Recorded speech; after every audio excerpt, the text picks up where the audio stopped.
1521 жылы Қасым хан қайтыс болған соң, хандық ішіндегі талас тартыстар мен сыртқы шапқыншылықтар қазақ хандығын біршама әлсіретті.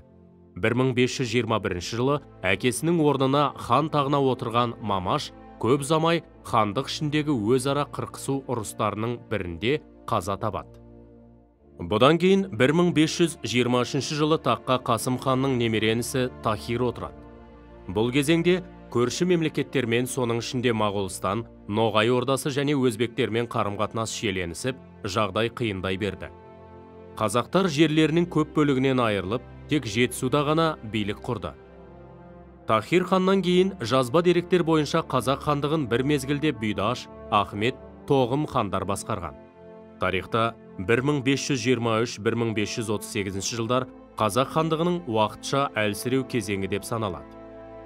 Осы әлсіреу кезеңінде таққа Қасым ханның ұлы Хақназар келді. Кейбір деректерде Ақназар деп те атайды.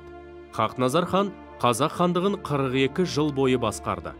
Ол қырғын соғысты болдырмай, мемлекеттер арасындағы дипломатиялық қатынасты шебер пайдалана білді. Бұл оны өзге хандардан ерекшелеп тұрды. 16 ғасырда күшейе түскен орыс мемлекеті шығысқа қарай іргесін кеңейтіп, Қазан, Астрахан хандықтарын басып алып, ендігі кезекте Ноғай ордасына көз тіге бастайды. Бұл кезеңде ішкі талас тартыстан Ноғай ордасы әлсірей бастаған болатын. Бұл жағдайды тиімді пайдаланған Хақназар хан Ноғай ордасының көптеген ұлыстарын өзіне қосып, батыс шекараны Еділ мен Жайық арасына дейін кеңейтті. Дегенмен Моғолстанмен байланыс шиеленіскен күйінде қалып қойды. Өзбектер мен моңғол билеушілері қазақтарға қарсы одақ құрды. Сырдария бойындағы қалалар солардың қолына көшті. Сондай-ақ қазақ жеріне ойраттардың шапқыншылығы жиіледі. Моңғол ханы Абдар Рашид Жетісу мен Ыстықкөлді басып алуға тырысты. Хақназар Бұхар ханы 2-ші Абдаллах пен Ташкент әміршісі Баба Сұлтанның арасында басталған өзара таласты өз мақсатына пайдалануға ұмтылды.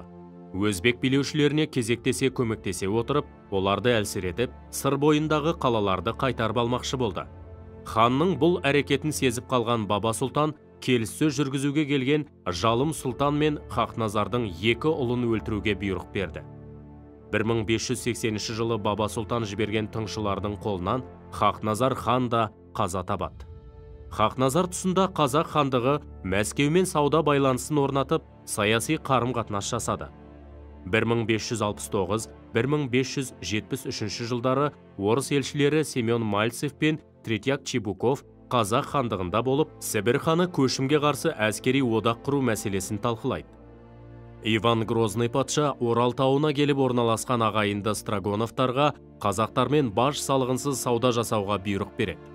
Тарихи деректерде Хақназар қазақ пен қырғыз ханы деп аталған. Бұл кезеңде қазақ хандығының ішкі және сыртқы жағдайы нығая түсті.